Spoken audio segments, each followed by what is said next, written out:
दूजा राम घटघट में लेटा, आत्मा को भी राम कहा गया, आत्मा राम।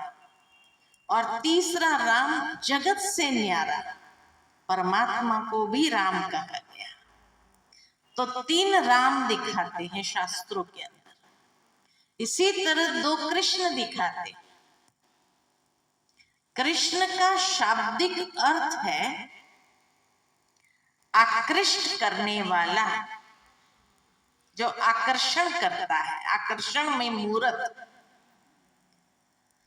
तो आकर्षणमय मूर्त यानी अति सुंदर आकर्षणमय मूर्त सिर्फ दो है।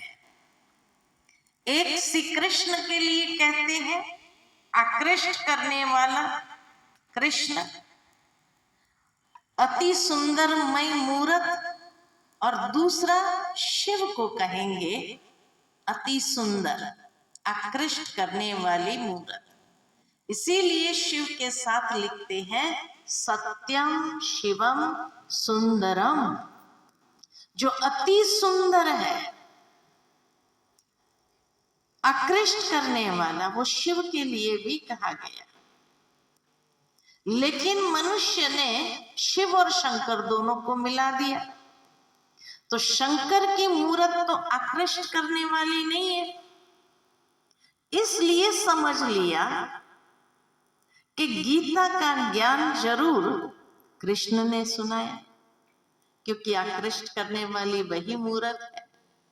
लेकिन अब बाबा क्लियर करते हैं कि जो दिव्य ज्योति स्वरूप है, दिव्य ज्योतिर्लिंगम जिसको कहा गया शिव, जिसको भोलेनाथ बाबा कहते हैं, बाबा माना पिता, तो कोई देवता के साथ बाबा शब्द नहीं जुड़ता है।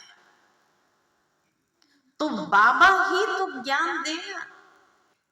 परिवार के अंदर बच्चों को ज्ञान कौन देता है? माता पिता ही देंगे ना, कि बच्चे एक दूसरे को ज्ञान देना चालू करेंगे। अगर बच्चे एक दूसरे को ज्ञान देंगे तो कोई मानेगा? हाँ? बड़ा भाई भी अगर है, बड़ा भाई छोटे भाई को ज्ञान देगा तो क्या कहेगा छोटा भाई? अरे तू रहने दे, मेरे को मालूम है, यही कहेंगे ना। तो भाई भाई की कभी नहीं सुनेंगे, बाप की बच्चे सुनते हैं। इसलिए ये गड़बड़ हो गई जो शास्त्र के अंदर समझने में, वो इसीलिए हो गई क्योंकि भोलेनाथ बाबा ज्योतिर्लिंगम, जो सबसे आकृष्ट करने वाली मूर्त, अति सुंदर दिव्य मूर्त, जिसने ज्ञान दिया बच्चों को, जिससे तमो प्रधान मनुष्य सतो प्रधान सनातन देवता धर्म की स्थापना हुई, और वहां नंबर 1 आकृष्ट मूर्त श्री कृष्ण बना। तो गीता का ज्ञान इतना श्रेष्ठ है जो आत्मा को इतनी सुंदर बना देता है। लेकिन लोगों ने फिर ये गड़बड़ कर दी कि वो बच्चे को ही समझ लिया गीता का ज्ञान देने वाला है। तो इसीलिए बाबा कहे, जब कहा गया है कि रुद्र ज्ञान यज्ञ, कहां श्री कृष्ण और कहां रुद्र, दोनों में अंतर नहीं है, बहुत बड़ा अंतर है, फर्क है। इस ज्ञान यज्ञ के बाद फिर सतयुग में कोई मटेरियल यज्ञ रचा नहीं जाता। देवताओं ने कभी यज्ञ किया ही नहीं, यज्ञ होता ही है इस अंतिम समय में। अब यज्ञ रचते हैं आफत मिटाने के लिए। सतयुग में तो कोई आफत ही नहीं है, तो वहां यज्ञ करने की जरूरत ही नहीं है, वहां कोई आफत होती ही नहीं जो ये यज्ञ रचना पड़े। गीता में रुद्र यज्ञ का भी लिखा है, और यह भी लिखा है कि भगवान उवाच। कहीं पर भी श्री कृष्ण उवाच नहीं लिखा है। लिखा है कृष्ण उवाच? नहीं, भगवान उवाच लिखा है। तो गीता में सच है, कितना है? आटे में नमक मिसल, बाकी सब झूठ है। अब यह विचार सागर मंथन शिव बाबा नहीं करेंगे।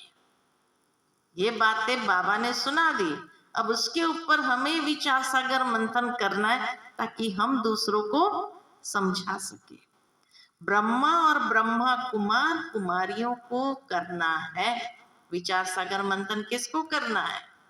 ब्रह्मा और ब्रह्मा कुमार कुमारियों को करना है।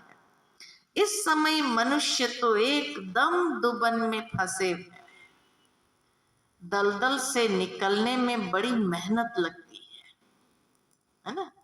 दलदल में अगर कोई फंस गया तो अपने आप नहीं निकल सकता है, उसको कोई सहारा देवे, निकाले, खींचे, तब निकल सकता है। तब तो बाप को पुकारते हैं। बाप कहते हैं तुमको 5 विकार रूपी रावण पर जीत पानी है। निकलने का तरीका बाबा ने बताया। उस दुबन से निकलना है तो 5 विकारों के ऊपर जीत पानी है। फिर सतयुग में तुम जीव आत्माएं सुख में हो।